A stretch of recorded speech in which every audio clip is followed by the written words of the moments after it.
Bonjour à toutes et à tous, c'est les amis, Squad5. Aujourd'hui, on se retrouve pour un nouvel épisode de On en parle. Et aujourd'hui, nous allons parler bien du film Spider-Man Brand New Day qui est sorti aujourd'hui même. Si vous regardez la vidéo le jour de sa sortie.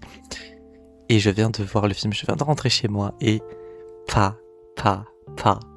je n'ai strictement rien à redire sur le film. Déjà, ça sera full positivité. J'ai kiffé le film. Le film est juste incroyable. Si vous aimez ne serait-ce qu'un petit peu Spider-Man, vous devrez kiffer le film. Sinon, c'est que vous n'aimez pas le personnage. Voilà. Et si pour ceux qui se demandent, oui, est-ce que le film est bien, est-ce que machin, allez le voir. Juste, allez le voir. Donc Spider-Man Brand New Day, du coup, qui est le premier film du MCU de cette année, et l'un des deux films, du coup, étant donné que le prochain c'est Avengers Doomsday, et qui est l'avant-dernier film normalement de la saga du multivers. Donc là on était sur l'avant-dernier film. Et juste commençons directement par le résumé du film. Du coup, si je me trompe pas, c'est 4 ans après No Way Home. Peter Parker, du coup, a laissé entre guillemets de côté Peter Parker pour se concentrer exclusivement sur Spider-Man. Et donc, il lutte sans cesse contre la criminalité. Et donc, après avoir du coup les événements de No Way Home qui l'ont énormément marqué, il lui arrive, suite à un événement dans le film, des sensations bizarres, une sensation de mal-être constant, jusqu'à ce que du coup il découvre qu'il a des pouvoirs améliorés. Ses pouvoirs se sont décuplés et donc il doit essayer de faire face à ces nouvelles capacités. Suite également, pendant le film, il doit y faire face à, en plus de ça, à une mystérieuse personnage qui sème un peu la terreur dans la ville, et plus particulièrement contre Damage Control, qui est cet organisme qui, à la base, s'occupait de nettoyer entre guillemets derrière les Avengers, en gros termes, et qui là du coup est une organisation qui traque les personnages ayant des capacités. On les a bien vus par exemple dans la série Miss Marvel, dans Wonder Man, dans Spider-Man No Way Home, également dans dans She-Hulk, et peut-être dans un autre truc, mais là j'avoue que de tête je saurais plus dire.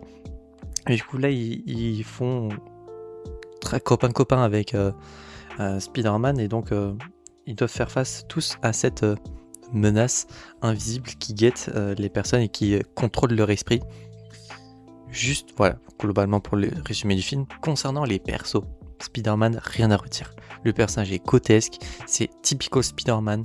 Les scènes de voltige, c'est vraiment ce qui nous manquait, et Destin Daniel Cretton, lui, a tout compris comparé à John Watts.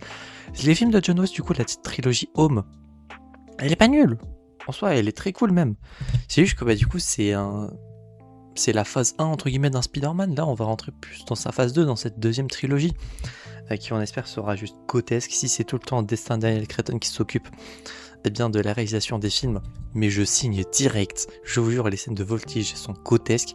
Ça fait penser un peu à ce qu'on avait pu avoir avec le Spider-Man de Andrew Garfield, si je dis pas de bêtises. Ces scènes de voltige, voilà, on se sent avec lui en train de voltiger. Les personnages de Ned et MJ sont toujours aussi cool. Ils ont également, du coup, suite à No Way Home, eu leur propre développement de leur côté, sans Peter. Et donc, Peter, d'un côté, les protège en ne venant pas vers eux, etc. Et du coup, voilà, globalement pour eux. Le personnage de Sadie Sink, sans spoiler quel personnage elle joue, même si bon, ceux qui savent. Très cool le perso. Je me demande très bien comment ça va évoluer avec elle, puisque du coup je suis très curieux de voir son évolution. Quand ceux qui savent du coup également pour les autres persos, concernant les rumeurs, etc. qu'il y a pu y avoir, il y a des personnages dans le film, les scènes avec eux sont très cool.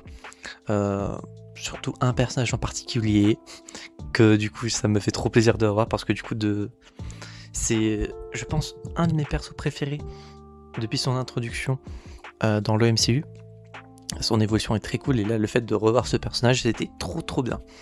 Les ennemis du coup de Spider-Man, du coup comme un peu les 4 fantastiques, tout ce qu'on a pu avoir avec Boomerang, Ramrod, Tombstone, Tarantula.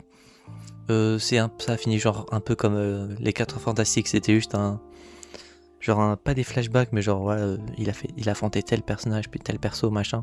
Un peu comme les 4 Fantastiques, premier pack, on a vu ça. Le personnage du Scorpion est cool depuis le temps qu'il est enfin utilisé, donc rien que ça, c'est toujours bien. J'espère pouvoir le revoir dans un futur film, parce que du coup, là, il était utilisé, mais pas à son plein potentiel. Donc je pense que si un jour on le revoit, ça sera encore mieux. Et j'espère qu'on le reverra. Concernant Hulk, c'était dans les trailers, etc. Pas de spoil ici. Le personnage est très cool. Je pense qu'il peut avoir une très cool évolution avec lui. À voir comment ça va évoluer avec lui, vu que du coup il n'a plus son inhibiteur. Donc est-ce qu'il va s'en refaire un?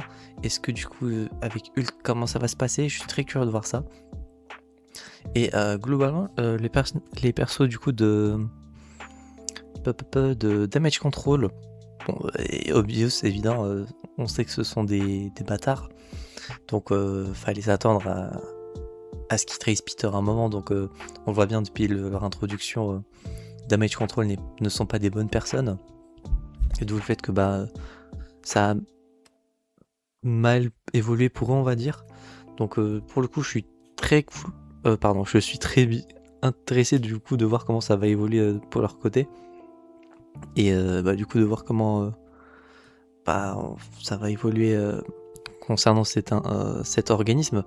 Et comment ils vont évoluer, est-ce qu'ils vont être dissous, etc. Même si, bon, au vu de au vu de comment ça évolue dans le MCU, etc. Bon, ceux qui savent, mais très cool.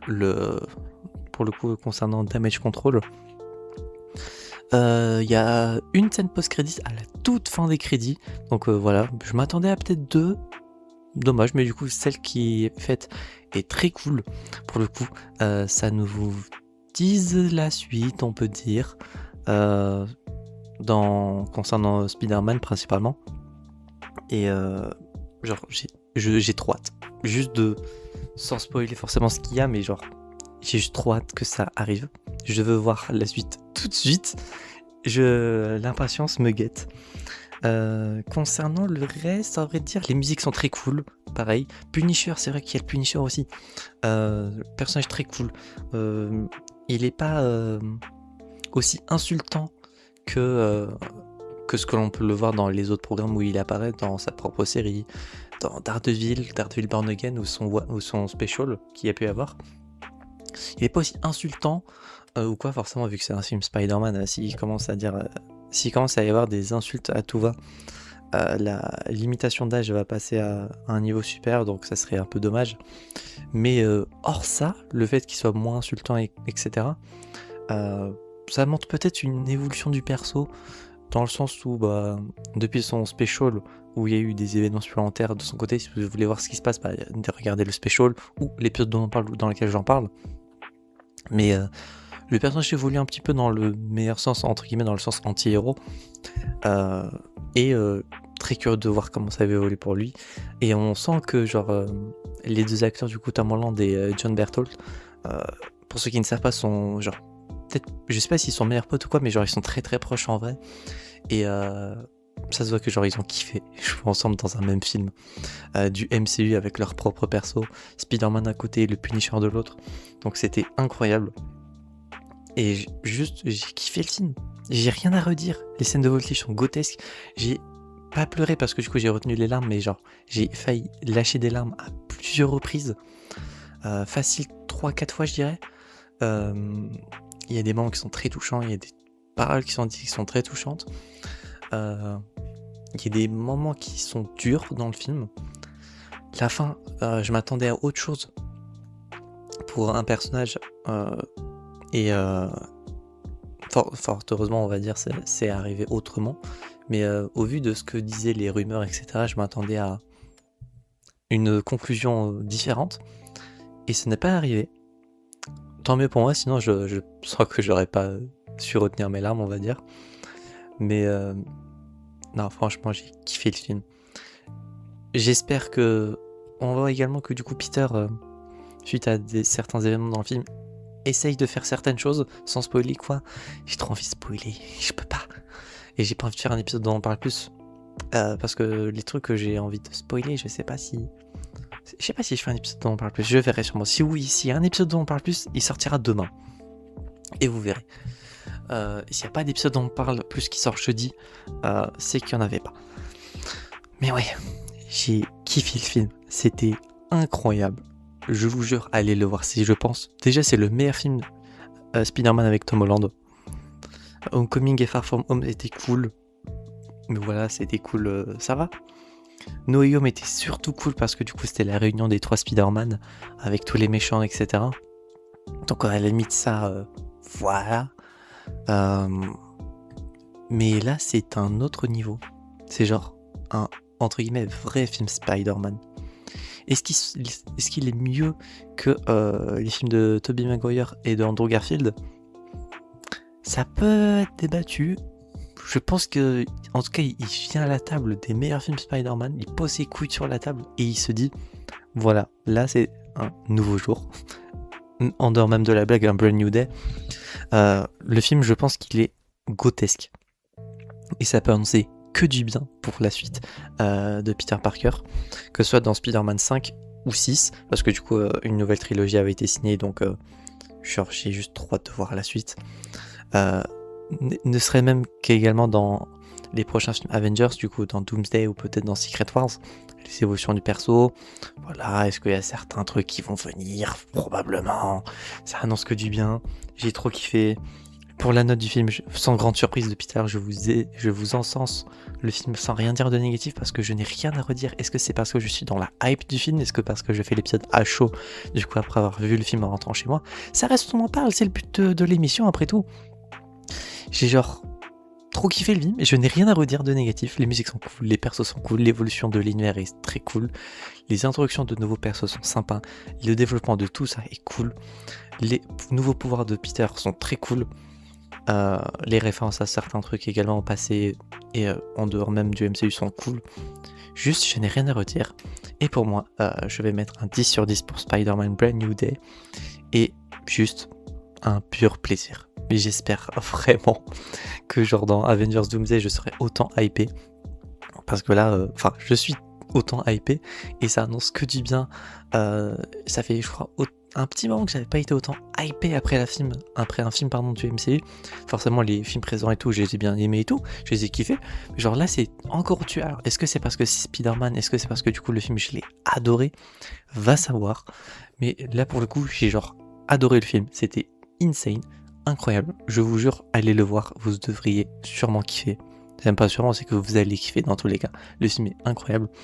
Et le fait d'avoir dit tout ça me donne envie de faire un épisode dont on parle plus, donc demain il y aura un épisode dont on parle plus. Voilà, comme ça je vous parlerai avec spoiler de plein de trucs. J'espère que cette vidéo vous aura plu, si c'est le cas n'hésitez pas à vous abonner, à mettre un petit pouce bleu, à mettre en commentaire bien votre avis sur le film sans spoiler bien évidemment, si votre commentaire sera supprimé et vous serez banni de la chaîne. Et si vous n'avez pas envie, envie de voir le film, dites-moi pourquoi en commentaire, est-ce que vous en avez marre, machin, dites-moi tout ça en commentaire. Et si vous voulez voir le film, juste foncez. C'est Vegan5 et je vais vous dire enjoy.